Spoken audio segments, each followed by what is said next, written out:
C'est un immense comédien, Pierre Arditi. Il a le souvenir de presque tout. C'est le titre de son livre Au cherche midi et c'est savoureux, Pierre Arditi, ce bouquin, parce que c'est vous avec vos doutes, c'est vous le gars qui marchait dans la rue et qui a l'air de se dire mais qui c'est le type qui est à côté de moi, est-ce que je le connais, mais au fond c'est vous. Et quelque part, être comédien c'est quoi? C'est se chercher dans l'idée qu'on ne se trouvera jamais. Oui, il n'y a pas besoin d'être comédien pour ça.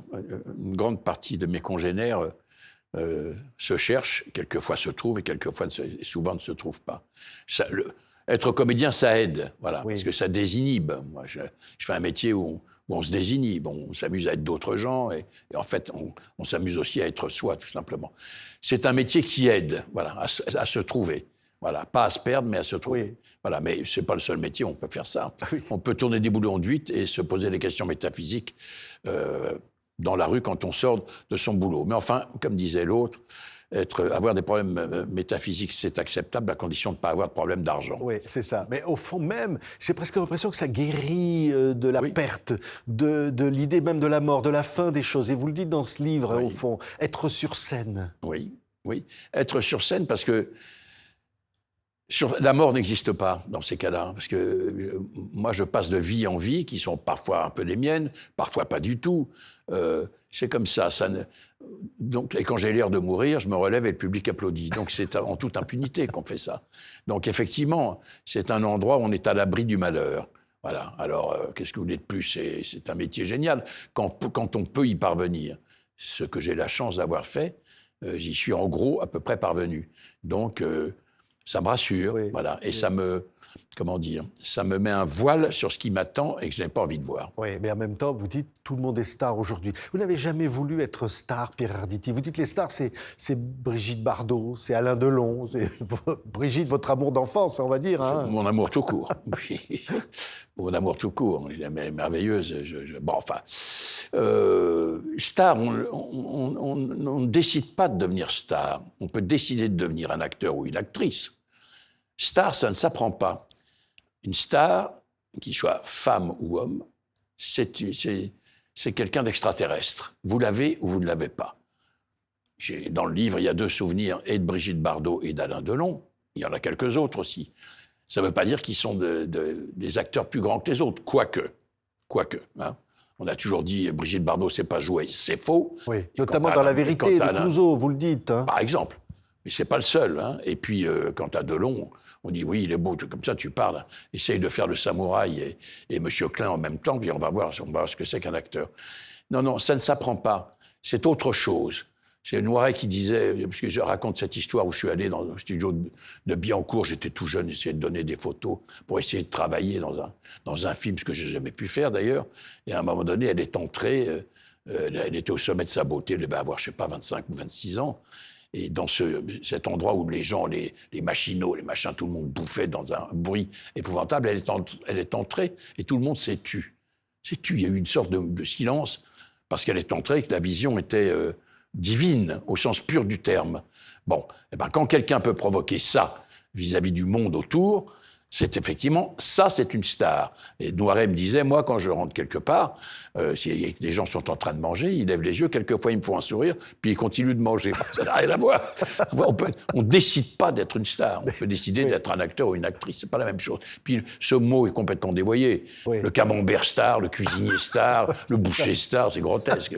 Mais alors, vous racontez vos souvenirs des débuts avec Marcel Maréchal, qui vous fait débuter, puis après il y a Terzieff à un moment. C'est qu'au fond, au contact comme ça de ces grands monstres sacrés du théâtre, que vous apprenez au fond à vous tenir, à dire qu'est-ce que c'est, comment, quelles limites il ne faut pas dépasser. J'apprends mon métier, j'apprends à essayer d'incarner, ce qui est très difficile. Hein. Moi, quand j'ai commencé, j'avais 20 ans, je ne savais rien. Je savais absolument rien. J'étais un culte du théâtre, j'en avais envie, mais j'étais un culte, il fallait que j'apprenne tout.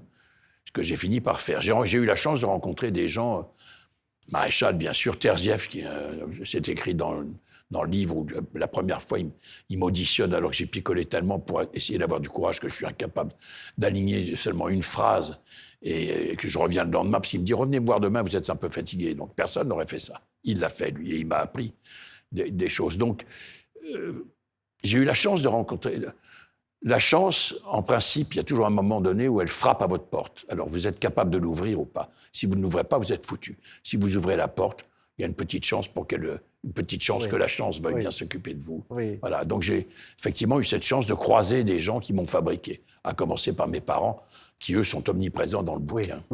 Papa peintre. Et d'ailleurs, le local de votre papa est très présent du début et jusqu'à la dernière ligne. Oui. Parce que c'est un local d'artiste, au fond. Oui, c'est un atelier et ça, grandir là, c'est dire, voilà, il y a quelque chose que je veux continuer derrière. Peindre, c'est au fond être comme un acteur. C'est pas la même chose. Enfin, bon, moi, j'essaie de peindre les êtres humains, mais lui aussi, d'une certaine manière, quand il décide d'être figuratif et de peindre des gens qui nous ressemblent sans nous ressembler, c'est pas la même chose. Un peintre, c'est un homme ou une femme solitaire. La peinture, c'est un art solitaire. Il est seul. L'avantage qu'il a sur un acteur, par exemple, c'est que lui, quoi qu'il arrive, il fait son œuvre. Moi, si j'ai pas de public, je peux pas travailler. Je suis zéro, je ne suis absolument rien. J'ai vu mon père, et enfant, c'était Dieu, je me perdais dans ses toiles. Adulte, j'ai vu à quel point cet homme était seul vis-à-vis de ce qu'il faisait, et à quel point ça devait par moments être douloureux. Mon fils, c'est-à-dire son petit-fils, qui est devenu peintre lui aussi, grâce à son grand-père, il est dans le même état de solitude quand il fait son travail. Alors après, les gens viennent, ceci, ça marche pas, mais... Moi, je ne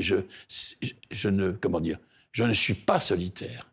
Je suis solidaire, éventuellement du public, mais je ne suis pas solitaire. La peinture, c'est solide. Je me souviens du peintre Delvaux, d'ailleurs j'ai dû le raconter dans le bouquin, à qui on demandait, Paul Delvaux, qui est un peintre surréaliste et symboliste, très beau d'ailleurs, à qui une jeune journaliste disait « Mais monsieur Delvaux, pourquoi vous peignez comme ça ?»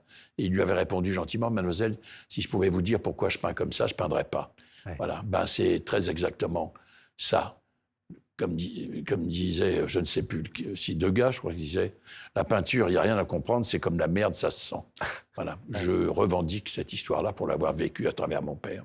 Oui, lorsque vous allez voir Madeleine Renaud, et ça, c'est un souvenir très fort aussi. Très fort. Parce que, évidemment, Jean-Louis Barrault, qui a été un de mes maîtres et avec lequel j'ai eu la chance de travailler, venait de mourir. Ils avaient passé leur vie ensemble. Donc, je suis allé rendre visite à Madeleine et faire un petit signe d'amitié, évidemment. Donc, je suis allé dans leur appartement parisien. Donc, elle m'a accueilli. Elle me dit « Ah, mon chéri, c'est bien que tu viennes. » Madeleine, c'est normal. Elle m'a dit « Est-ce que tu veux voir Jean-Louis ?» Jean-Louis, il était là, allongé, mort. Je dis non, Madeleine, je ne veux pas garder cette image de Jean-Louis, qui était la vie même, et je ne veux pas voir ce visage éteint. Elle m'a dit, mais je comprends, mon chéri. Je comprends, donc je ressors, on parle un petit peu, et puis je regardais les murs de leur appartement où tout était accroché, leur vie entière, avec Claudel, les dessins, les machins, bon voilà. Et je dis à Madeleine, c'est extraordinaire quand même ce que vous avez là. C'est des souvenirs merveilleux. Elle m'a dit, oui, mais je vais m'en débarrasser, je ne veux aucun souvenir. Et je me suis dit, mais c'est fou. Et elle s'en est débarrassée. Un an après, elle était partie faire un tour dans les nuages et rejoindre Jean-Louis. Et je me suis dit, au fond, est-ce qu'elle n'a pas raison ? Parce que moi, je ne jette rien, mais je n'ai pas forcément raison de replonger mon nez dans des choses qui ont été, mais qui ne sont plus. Alors, comme dit l'autre, il vaut mieux se réjouir de ce qui a été et pas de ce qui n'est plus. Oui, mais vous avez cette phrase, la nostalgie n'est plus ce qu'elle était, elle est pire. Elle est pire. Elle est pire, parce que tout... C'est marrant, j'ai eu ma sœur au téléphone, qui venait de lire le livre d'ailleurs, et qui était en larmes. Et je lui dis, mais arrête de pleurer, arrête. Elle me dit, oui, mais qu'est-ce que tu veux, c'est l'âge maintenant, je pleure sur tout. Et je la comprends. Moi-même, je pleure sur beaucoup de choses, parce que c'est ma vie qui s'écoule et qui, d'une certaine manière, petit à petit, est derrière moi. D'ailleurs, le bouquin, il est aussi fait pour que tout ce à quoi je tiens, ou j'ai tenu, et je tiens, parce que je ne peux pas m'en débarrasser, soit encore présente et que ça n'a pas été balayé par le temps. C'est une des raisons fondamentales pour laquelle j'avais besoin d'écrire ça. En plus, on m'avait demandé d'écrire, je me dis, il faut que j'écrive parce que, d'abord, je pense que je peux avoir des choses à dire, et puis, écrire, c'est être face à soi-même. C'est d'abord être face à soi-même. Alors, je suis face à moi-même pour le bon ou pour le moins bon. Voilà, c'est comme ça. J'en avais besoin, donc j'ai écrit ça en espérant que ça Ça touchera les autres, mais j'ai fait ça aussi parce que j'avais besoin que ça me touche moi-même. Oui, et ce type-là, vous le regardez vous-même, vous regardez. J'ai passé ma vie à courir, oui. Mais non, mais c'est très touchant. Oui. Vous avouez aussi vos faiblesses. Le jeu, par exemple, vous dites Oui. à un moment, j'ai tout perdu. Oui. J'ai perdu presque ma famille, ma femme. J'ai failli me perdre moi-même. Oui. Oui. Au jeu, l'argent, la volonté de gagner. Vous avez compris que gagner, c'est pas ça qui comptait. Gagner, ça, c'était se perdre. Le jeu, c'est un outil pour se perdre. Voilà. Et d'ailleurs, c'est normal. On ne joue pas pour gagner. On joue pour se punir de ce chancre, qui est un chancre, qui est l'addiction au jeu. Voilà. Donc, quand on joue, le problème n'est pas de gagner, mais de perdre. Comme ça, on se punit soi-même de ce vice. C'est exactement ce qui m'est arrivé. Je me suis puni à un point tel que finalement, j'ai réussi à balayer ça d'un revers de main, à me faire interdire et pouvoir continuer de vivre sans être obligé de ne pas être moi-même. D'ailleurs, quand je me suis regardé dans la glace un soir, le soir où j'ai décidé de m'arrêter, j'étais défiguré. J'ai regardé mon visage dans la glace et j'étais défiguré. Vous savez, un peu comme Dorian Gray. Portrait de Dorian Gray. À un moment donné, le visage arrive et porte les traces de son âge multipliées par 1000, c'est-à-dire détruit. Et au fond, j'ai été sauvé de cette addiction par mon narcissisme que rien ne pouvait égaler. Je me suis dit, mais je ne peux plus être aussi laid que ça. Donc j'ai arrêté ça comme ça. Oui, mais finalement aussi, l'envie de vivre, au fond, vous mène presque aux rives de la mort. Vous êtes tellement amoureux à certains moments que des ruptures vous donnent envie d'en finir. Et vous avez même voulu en finir. Oui, une fois. Une fois, j'ai écrit comme ça, oui. Oui, la douleur a été tellement forte que je me suis dit que ce n'était pas la peine de continuer. Et puis, vous voyez, on se parle. Donc ça veut dire qu'au fond, d'une certaine manière, le destin ne l'a pas voulu. D'ailleurs, c'est vraiment le destin. Hein, parce que ce n'était pas prévu comme ça. Quelqu'un est arrivé alors qu'il ne devait pas venir.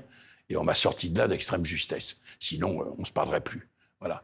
Mais oui, ça peut donner envie de mourir, la peine de cœur. Ça peut donner, quand elle est aussi violente que ça, il y a un âge aussi bref, tout semble être une épreuve insurmontable. J'avais 30 ans.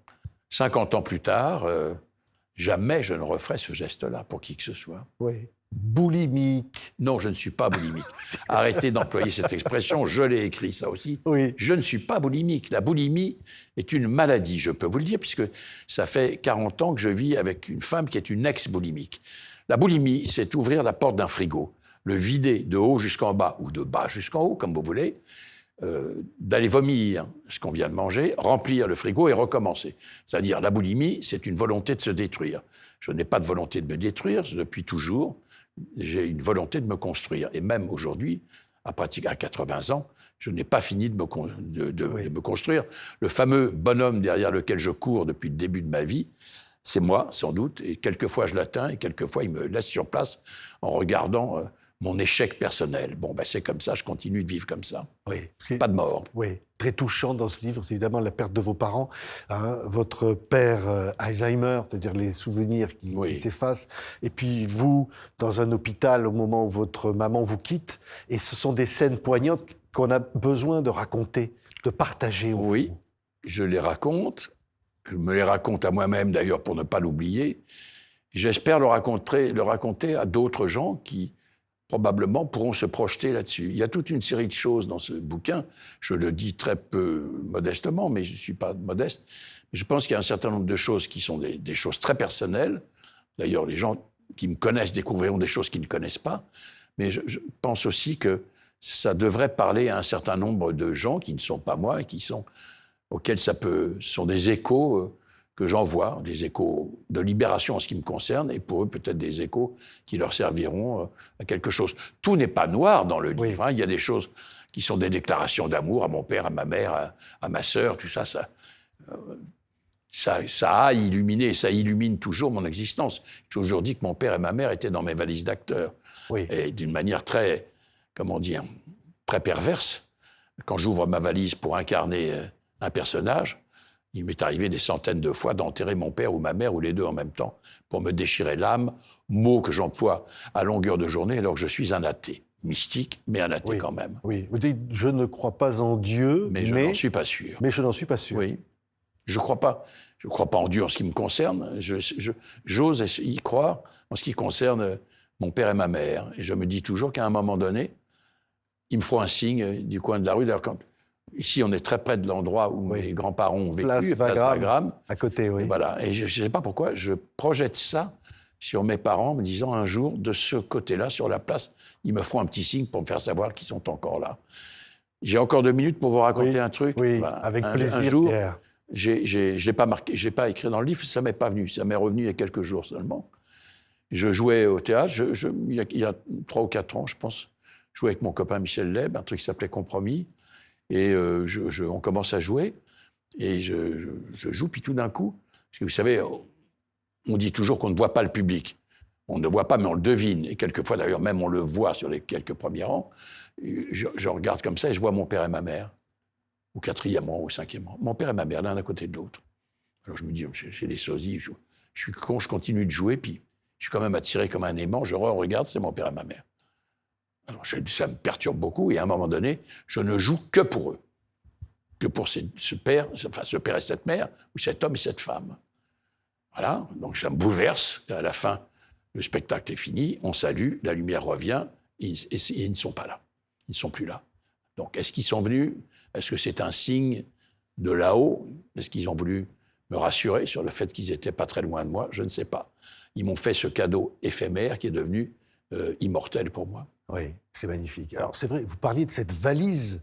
Ça, je trouve ça magnifique, cette image de la valise. En plus, vous dites aussi que vous n'aimez pas les voyages. Mais vous avez sauf toujours, celui-là. Voilà, une valise. Oui, et vous dites, valise. au fond, j'ouvre la valise avec moi. Il y a tout de moi là-dedans. Oui, il y a le stock.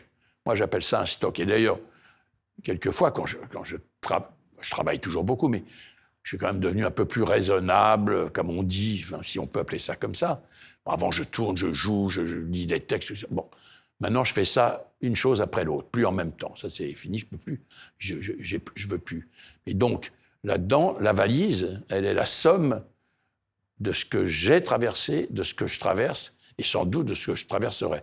C'est donc mon stock. Mais quelquefois, quand on est très fatigué, il faut renouveler le stock parce que la valise est vide. Oui. Alors, c'est comme ça. Dans ces cas-là, il faut se régénérer pour pouvoir offrir aux gens qui viennent me voir quelque chose de neuf qui va les surprendre et pas une espèce de routine qui voudrait concrétiser une vie de vieux couple avec moi-même. Oui. Ça, j'en veux pas. Mais ce qui est vrai, c'est qu'au fond, lorsque vous êtes Clémenceau, lorsque vous jouez Don Juan de Molière, vous allez chercher dans la valise et au fond des choses de vous. C'est vous. Quand vous êtes Don Juan, c'est vous. C'est aussi moi. Oui, c'est aussi moi. Sur certains... Vous savez, c'est Constantin Stanislavski, dont je parle aussi d'ailleurs dans le bouquin, qui était le metteur en scène de Tchekhov et qui a inventé la méthode stanislavskienne, qui en fait est la même méthode que l'acteur studio de 2 siècles plus tard. Use it, sers-toi de toi. Ça veut dire qu'il y a à l'intérieur de moi toute une série de choses qui peuvent nourrir cet autre qui n'est pas moi et qui pourtant est un cousin germain. Et moi, j'ai cette faculté de pouvoir gratter à l'intérieur de moi-même certains marécages qui sont les miens et que la majeure partie de mes congénères s'ingénient à enfouir pour ne pas savoir qu'ils les contiennent. Moi, on me paye, et quelquefois même très bien, pour sortir de moi ces choses qui sont infréquentables. Et quand les acteurs font ça, effectivement, ça peut paraître d'une grande perversité, ça l'est. Oui. Voilà. Donc, je peux être un moment Don Juan, je peux être un salaud, je peux être un héros, je peux être un lâche, je peux être un hypocrite, je peux être quelqu'un qui peut avoir un certain charme, pas forcément physique, mais un charme intellectuel. Voilà, normalement, je me dois d'être tout ça. C'est plus ou moins réussi. Il y a des moments où je réussis, des moments où je ne réussis pas. Mais la Valoche en question, c'est ça. Je crois qu'on passe sa vie à jouer des petits morceaux de soi qu'on met au service d'un autre qui serait apparemment un étranger, qui en réalité est un cousin germain. Oui, et alors dans ce livre, à un moment, vous parlez d'un personnage qui s'appelle Mohamed, travailleur au SAMU social, bénévole. Et là, je vois le Pierre Arditi, au fond, engagé à gauche, c'est vrai. Oui, engagé sur la solidarité, en tout cas, entre les humains.